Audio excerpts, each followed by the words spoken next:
Hello everyone. सो इस video में हम लोग अपने आईआईटी जैम के प्रीवियस ईयर क्वेश्चंस को आगे बढ़ाएंगे। एंड इस वीडियो में हम लोग हार्मोनिक ऑस्किलेटर के क्वेश्चंस जो प्रीवियस ईयर में पूछे जा चुके हैं उन क्वेश्चंस को डिस्कस करेंगे। सो इससे पहले अगर आपने इस चैनल को सब्सक्राइब नहीं किया है सो प्लीज़ इस चैनल को सब्सक्राइब कर दें और बेल आइकन को भी प्रेस कर दें जिससे आने वाली वीडियो की नोटिफिकेशन आपको मिल सके। ओके। सो आगे बढ़ते हैं। ये क्वेश्चन आईआईटी जैम 2015 में पूछा जा चुका है और ये question net numerical sorry net हो गया net N18 numerical answer type question है। ठीक है, तो आप इस क्वेश्चन को ट्राई करिए। ठीक है, 2 मिनट का टाइम लीजिए, इस क्वेश्चन को ट्राई करिए। देन फिर इस क्वेश्चन को देखिए कि आपका आंसर सही है या नहीं। सो वीडियो को पॉज करिए, इस क्वेश्चन को ट्राई करिए अभी। ओके। सो आई होप आपने क्वेश्चन कर लिया होगा और आपका आंसर भी सही आ गया होगा। और नहीं आया तो इसका सॉल्यूशन देखिए, और अगर आ गया तो वीडियो को फॉरवर्ड करके नेक्स्ट क्वेश्चन को देखिए। A particle is in a state which is a superposition of the ground state phi A and the first excited state phi one. ठीक है, कोई एक पार्टिकल है जो अपनी ग्राउंड स्टेट फाई जीरो और first excited state phi one का superposition है, यानी कि एक मिक्स्ड स्टेट है। ठीक है, हमने अपने लेक्चर्स में इन्हें डिस्कस कर रखा है। The expectation value of the energy of the particle in this state. Okay. So इस टाइप के क्वेश्चन बहुत बार जैम में पूछे जा चुके हैं। ठीक है, हमने पार्टिकल इन अ बॉक्स के इससे पहले वाली वीडियोस में भी इस टाइप के क्वेश्चन कर रखे हैं। सो ये पूछ रहा है एनर्जी क्या होगी। ठीक है, expectation value of the energy. तो सबसे पहले हमें क्या चेक करना है कि ये जो हमारा वेव फंक्शन है ये नॉर्मलाइज्ड है या नहीं। सो सबसे पहले हम चेक करेंगे कि हमारा वेव फंक्शन नॉर्मलाइज्ड है या नहीं। सो कैसे चेक करेंगे, इसका नॉर्म का स्क्वायर लेंगे, यानी कि इसका इनर प्रोडक्ट कराएंगे अपने से। तो हो जाएगा 50 bra plus 2/5 5 1। Okay. Then 1/√5 50 plus 2/√5 5 1। अब हमें पता है जो हमारा हार्मोनिक ऑस्किलेटर होता है उसकी स्टेट ऑर्थो नॉर्मलाइज्ड होती है। ऑर्थो नॉर्मलाइज का मतलब जल्दी से बता देता हूँ। अगर 50 से इनर प्रोडक्ट कराएंगे तो आएगा 1, और अगर 50 का आप 51 के साथ इनर प्रोडक्ट लेंगे तो आएगा 0। ठीक है, यह ऑर्थो नॉर्मलाइज्ड स्टेट है। सो इसलिए 50 के साथ इनर प्रोडक्ट 1 हो जाएगा और हमारे पास आएगा 1/5। और 2/√5 का 2/√5 के साथ इनर प्रोडक्ट हो जाएगा 4/5, है ना, और हमारे पास आ जाएगा 5/5 से हो जाएगा 1। सो आपको सबसे पहले क्या चेक करना है कि जो हमारा वेव फंक्शन है नॉर्मलाइज्ड है या नहीं। सो ये एनर्जी का फॉर्मूला क्या होता है। ठीक है, सो मैं यहाँ पे लिख देता हूँ। एवरेज हम कैसे निकालते हैं, 5E5। ठीक है, और अगर ये नॉर्मलाइज्ड नहीं है तो हम 5 से डिवाइड करेंगे, और नॉर्मलाइज्ड है तो इसकी वैल्यू क्या हो जाती है, इसकी वैल्यू हो जाती है 1। आई होप आपको ये सब क्लियर हो रहा होगा। ओके। सो बस अब आपको एनर्जी को इस स्टेट पे ऑपरेट करना है। सो मेरे को पता है ई को जब मैं 5 पे ऑपरेट करता हूँ तो मेरे को क्या मिलती है। ठीक है, इसे मैं ई से लिख देता हूँ, एनर्जी आइगन वैल्यू और वापस से वो स्टेट। अगर ये मेरा हार्मोनिक ऑस्किलेटर है तो यहाँ पे मेरे को क्या मिलेगा, यहाँ पे मेरे को क्या मिलेगा, n plus half H cut omega. ठीक है, n plus half H cut omega. ठीक है, और यहाँ फाई की जगह हम लोग क्या लिख सकते हैं, हार्मोनिक ऑस्किलेटर के केस में एन लिख सकते हैं। ठीक है, अपनी स्टेट को एन से डिनोट कर सकते हैं। ओके। ठीक है, सो सब क्लियर हो रहा होगा। सो मैं ई को 5 पर ऑपरेट कराता हूँ। सो मेरे को क्या मिलेगा, 1/√5। देखते रहिए। ठीक है, मैं इसे जल्दी से सॉल्व करूँगा। यहाँ मिलेगा हाफ एच का टोमेगा और 50 वापस से। ठीक है, हाफ एच का टोमेगा क्यों मिला, क्योंकि ये जीरोथ स्टेट है। सो 0 प्लस हाफ एच का टोमेगा। अब ये फर्स्ट स्टेट है तो क्या मिलेगा, 2/√5। ये तो कांस्टेंट है, ऐसे ही रहेगा।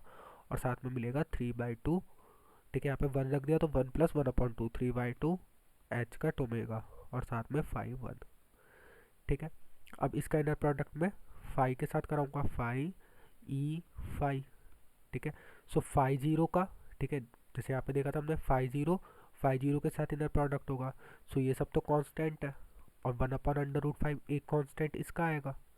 ठीक है, देखो ये सब कांस्टेंट इसके साथ आना ही आना है। तो सबसे पहले इस कांस्टेंट को लिख लो, 1/√5 1/2 h ओमेगा, ठीक है। एग्जाम में जल्दी करना होता है, इसे पूरा एक्सप्लेन नहीं करना होता है एग्जाम में। और एक 1/√5 यहाँ से आएगा, ठीक है, जो ये वाला कांस्टेंट होगा। सो वो ये आ गया, ठीक है। अब मेरे को उम्मीद है कि आ गया होगा। ये 2/√5 एक कांस्टेंट यही वाला आएगा, और एक कांस्टेंट आपका यहाँ से आएगा 2/√5 3/2 h कट ओमेगा। ओके। सो अब क्या करना है, इसे सॉल्व करना है। यहाँ से आएगा 1/10 √5 की √5 से मल्टीप्लाई 5 2 ज़ा 10 h कट ओमेगा प्लस 2 2 ज़ा 4 3 ज़ा 12 अपॉन 10 h कट ओमेगा, ठीक है। सो 12/1 हो जाएगा 13 अपॉन 10 h कट ओमेगा। सो ये क्या आ गया 1.3 h कट ओमेगा। सो आपसे क्या पूछ रहा है, units of h cut omega, तो आपको h कट ओमेगा के यूनिट्स में देना है। सो इसका करेक्ट आंसर क्या हो जाएगा 1.3, ठीक है। 1 या 2 मार्क्स का क्वेश्चन होगा, शायद ये 2 मार्क्स का भी क्वेश्चन हो सकता है, ठीक है। मेरे को कंफर्म नहीं है 1 में था या 2 में था, ठीक है। बट देखो एक इजी क्वेश्चन था, इस टाइप के क्वेश्चंस आते हैं जैम में, ठीक है। आगे चलते हैं। सो कंसीडर अब वन डायमेंशनल हार्मोनिक ऑस्किलेटर, ठीक है। तो ये जैम 2017 का क्वेश्चन है, ये क्वेश्चन आपके सामने लिखा हुआ है, 2 मार्क्स का क्वेश्चन है, MSQ क्वेश्चन है ये, ठीक है। तो इसे टाइम लो, 3 मिनट लो, 3 4 मिनट लो चाहे हो तो, ठीक है। और इसे आराम से सॉल्व करो वीडियो को पॉज करके, ठीक है। वीडियो को पॉज करो, क्वेश्चन को पढ़ो, और अगर सॉल्व कर लिया हो, ठीक है, तो आगे बढ़ने से पहले नीचे कमेंट सेक्शन में भी अपने आंसर लिख सकते हो, ठीक है। ओके।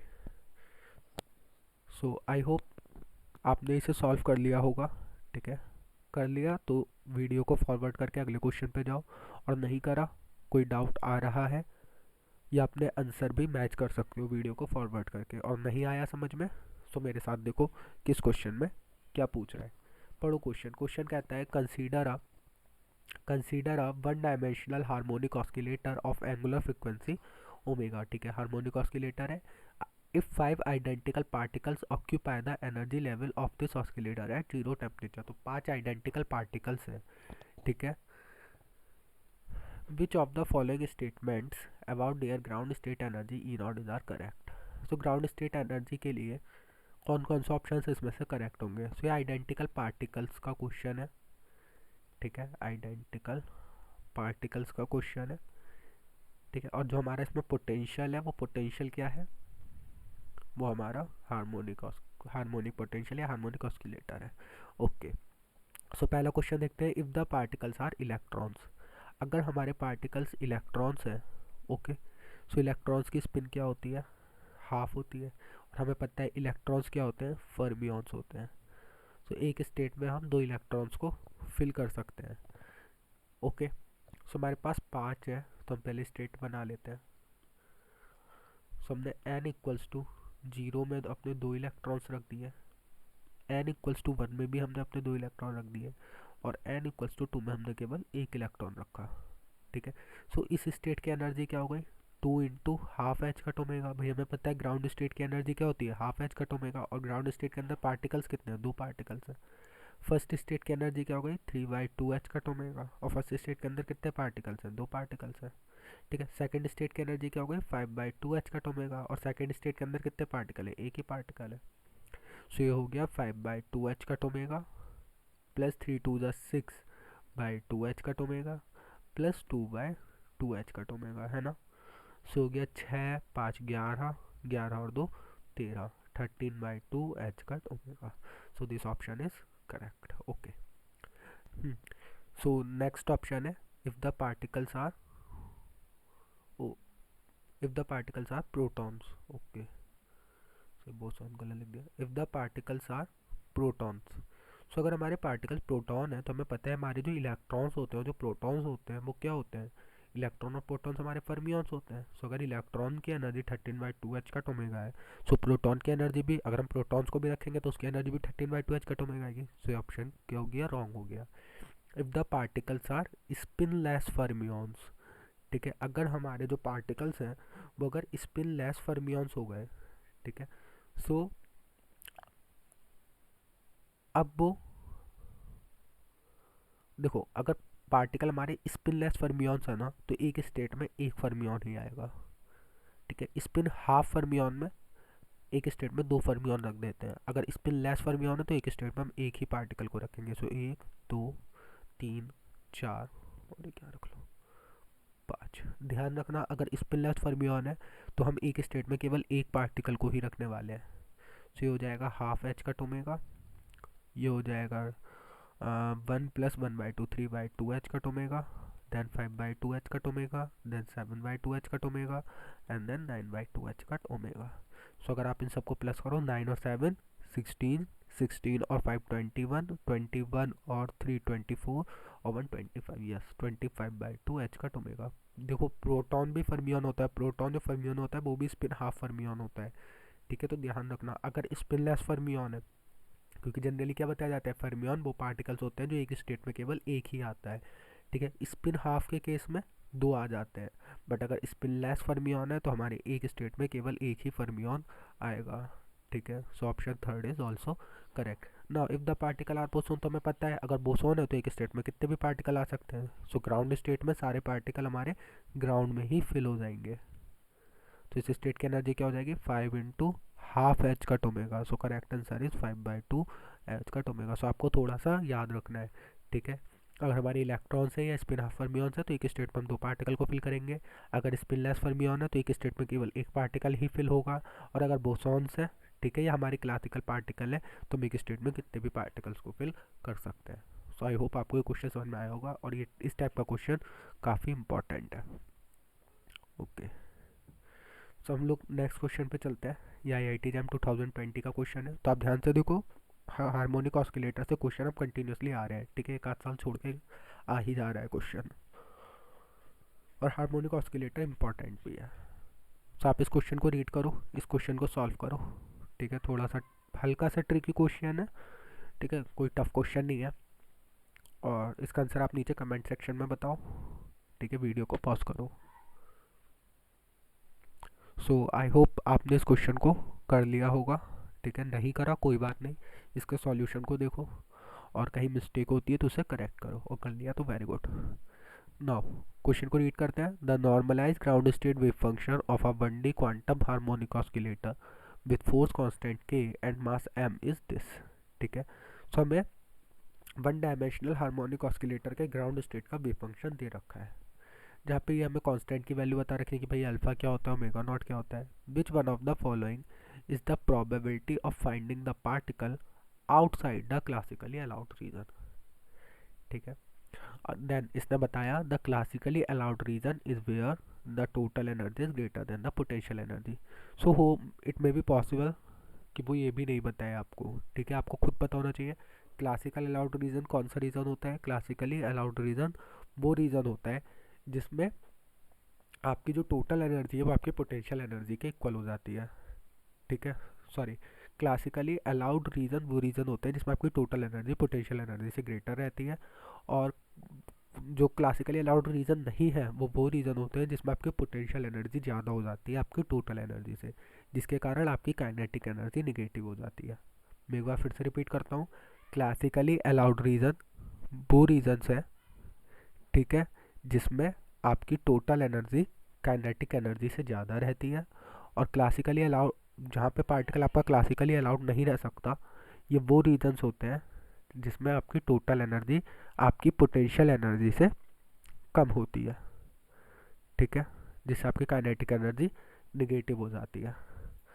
सो इस क्वेश्चन में आपसे यही कह रहा है, which one of the following the is the probability of finding the outside. ठीक है, आउटसाइड यानी कि क्लासिकली अलाउड रीजन से आउटसाइड। सो हम पहले देख लेते हैं हमारा क्लासिकली डोंट अलाउ रीजन मतलब कौन सा होने वाला है। ठीक है, ये हम देखते हैं, एक वर्ड यूज होता है टर्निंग पॉइंट्स। ठीक है, ये वो पॉइंट होते हैं क्लासिकली अलाउड और क्लासिकली डोंट अलाउड रीजन के बीच में जो पॉइंट आता है, मतलब जिस पॉइंट पर एक तरफ हमारा क्लासिकली अलाउड रीजन है और एक तरफ हमारा पार्टिकल क्लासिकली नहीं रह सकता, तो उस पॉइंट को कहते हैं हम टर्निंग पॉइंट। और इस पॉइंट पर हमारी जो टोटल एनर्जी होती है वो पोटेंशियल एनर्जी के इक्वल हो जाती है।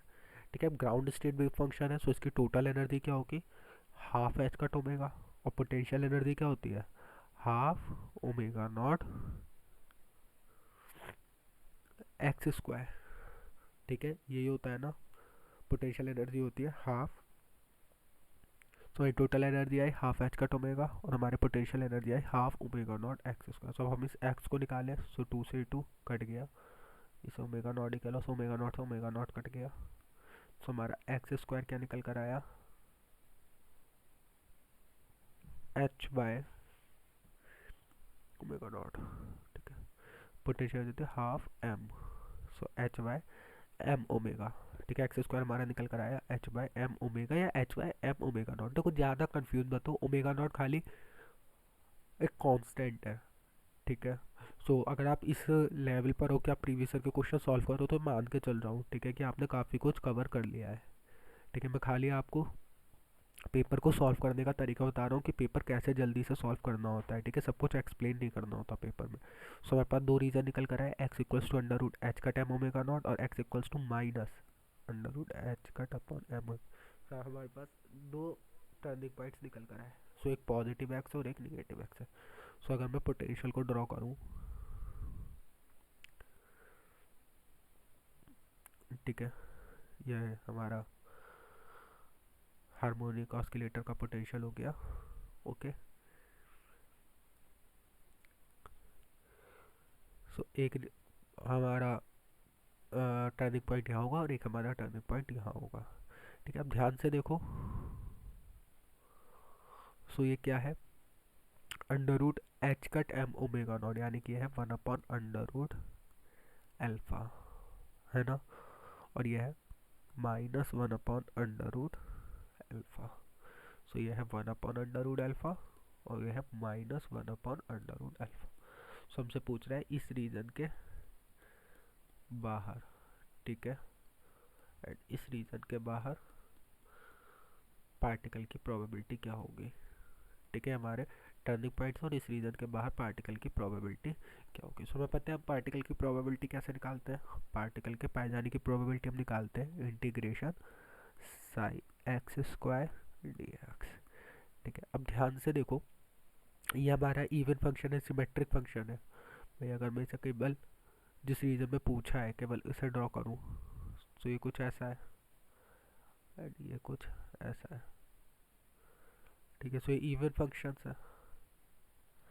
ठीक है, ये माइनस ए है, -1 अपॉन अंडर रूट एल्फा है, कहाँ तक, माइनस इन्फिनिटी तक, और ये 1 अपॉन अंडर रूट एल्फा है, कहाँ तक, प्लस इन्फिनिटी तक। ठीक है, और मेरे को यहाँ पे इंटीग्रेशन करना है, तो मैं क्या कर सकता हूँ, मैं केवल इस पार्ट का इंटीग्रेशन कर लूँ। ठीक है, इस पार्ट का इंटीग्रेशन कर लूँ और इसका 2 टाइम्स कर लूँ, जिससे ये वाला पार्ट भी कवर हो जाएगा। ठीक है, तो मेरे को अलग अलग इंटीग्रेशन करने की ज़रूरत नहीं है, मैंने केवल एक तरफ का इंटीग्रेशन करा। ठीक है, 1 अपॉन अंडर रूट एल्फा से इन्फिनिटी तक का। ठीक है, और उसे 2 टाइम्स कर दिया। सो ये सब हमने मैथमेटिक्स क्लास 12th में कवर कर रखा है। So 1 upon under root alpha से इन्फिनिटी तक का, it's clear. So 2 integration 1 upon under root alpha to infinity, and what is psi X square, so इसका स्क्वायर करो, से हो जाएगा alpha to the power 1/2 upon pi. ठीक है, and E to the power -minus alpha X square D X है। ठीक है, बस इस वाले वेव फंक्शन का स्क्वायर करा है। तो मैं आपसे फिर से कहूँगा, मैं बिल्कुल इसे बच्चों की तरह नहीं बताने वाला। ठीक है, क्योंकि मुझे उम्मीद है कि अगर आप प्रीवियस ईयर के वीडियोस देख रहे हो तो आपने काफ़ी कुछ कवर कर रखा है। ओके, सो हो गया 2 एल्फा अपॉन पाई की power 1/2 integration 1 upon under root alpha to infinity, है ना, और हमारा जो वेव फंक्शन बचा वो है E to the power -minus alpha X square D x.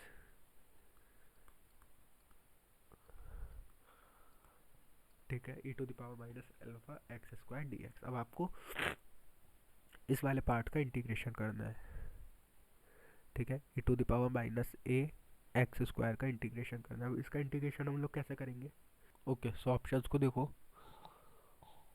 देखो ये ऑप्शन और ये ऑप्शन आना पॉसिबल नहीं है, ठीक है, क्योंकि हम इस इंटीग्रेशन को इजीली सॉल्व नहीं कर सकते। ठीक है, अगर ये जीरो टू इन्फिनिटी होता तब तो हम इसे गामा फंक्शन वगैरह लगा के सॉल्व कर सकते थे, बट ये one upon under root alpha. ठीक है, ओके। तो काम करते हैं, माइनस अल्फा एक्स स्क्वायर को हम लोग टी मान लेते हैं, है ना, और फिर इसे मानते हैं माइनस, बल्कि माइनस अल्फा एक्स को टी मान लेते हैं। ठीक है, minus, okay. So 1 minute please. हाँ, ठीक है। सो काम करते हैं, minus under root alpha x को टी मान लेते हैं। देन यहाँ पे क्या बचेगा, minus under root alpha D x equals to D t. अभी बताता हूँ उसका फ़ायदा क्यों और इसे मैंने क्यों माना। यहाँ से डी एक्स की जगह हम लोग क्या लिख सकते हैं, d t up minus d T upon under root alpha. Okay, so two alpha upon pi to the power 1/2। अब देखो, अगर x की वैल्यू, इफ़ x की वैल्यू 1/√अल्फा है, सो 1/√अल्फा, सो t की वैल्यू क्या आ जाएगी, -1। और अगर x की वैल्यू इन्फिनिटी है, x की वैल्यू अगर इन्फिनिटी है, सो t की वैल्यू क्या आ जाएगी, -इन्फिनिटी, है ना। और ये क्या हो जाएगा, e टू द पावर, एक काम करो, माइनस मत मानो, ठीक है, प्लस मानो, वरना फिर लिमिट्स का साथ चक्कर पड़ जाएगा। सो ये आ जाएगा प्लस, और okay, so E to the power minus alpha x, तो ये हो जाएगा t square, and d x की वैल्यू क्या हो जाएगी, minus d T upon under root alpha. Clear, okay. So two alpha से कट जाएगा, under root pi 1 to infinity E to the power minus T square and d t. अब options को check करते हैं, okay. Then हमारा क्या आ रहा है, ये टी स्क्वायर था, सॉरी, एंड यहाँ पे माइनस क्यों आएगा, अब तो यहाँ प्लस रहेगा ना, सो ये प्लस एंड ये भी प्लस। ठीक है, तो थोड़ा सा आप ध्यान से देख लेना। ठीक है, मैं एक बार फिर से बता देता हूँ, अंडर रूट अल्फा एक्स को आपको टी मानना है, माइनस मत लेना। ठीक है, माइनस लोगे फिर यहाँ पे लिमिट में माइनस आएगा, सो माइनस से माइनस कैंसिल्स होंगे। ठीक है, तो ज़्यादा दिमाग लगाने की जरूरत नहीं है, माइनस मत लो प्लस लो। सो थोड़ा सा इसमें बस ट्रिक है कि आपको इसे टी लेना है, then under root alpha t x equals to D t. अच्छा, आप सोचोगे कैसे कि मेरे को इसे टी लेना है, देखो यहाँ पे वाला पार्ट नहीं आ रहा। ठीक है, तो आपको इस वाले पार्ट को हटाना है। सो लिमिट के इस वाले पार्ट को कैसे हटाना है वो आपको सोचना है कि आप क्या सब्सिट्यूट करो जिससे वाला पार्ट हट जाए। So under root alpha D X equal to D T, so D x की value D T upon under root alpha. So अगर एक्स की वैल्यू 1/√अल्फा है, सो टी की वैल्यू 1 आ जाएगी, और एक्स की वैल्यू इन्फिनिटी है, सो टी की वैल्यू इन्फिनिटी हो जाएगी। सो लिमिट हमारी मैच कर गई। उसके बाद E to the power minus alpha X square की जगह हम क्या रख देंगे, T square, so E to the power minus T square D x की जगह रख देंगे D T upon under root alpha. तो अंडर रूट अल्फा से अंडर रूट अल्फा कट जाएगा, तो बचेगा 2/√5 integration 1 to infinity E to the power minus T square D T. So हमारा कौन सा ऑप्शन मैच कर रहा है, ये वाला ऑप्शन हमारा मैच कर रहा है, 2/√5 integration 1 to infinity E to the power minus y square d Y.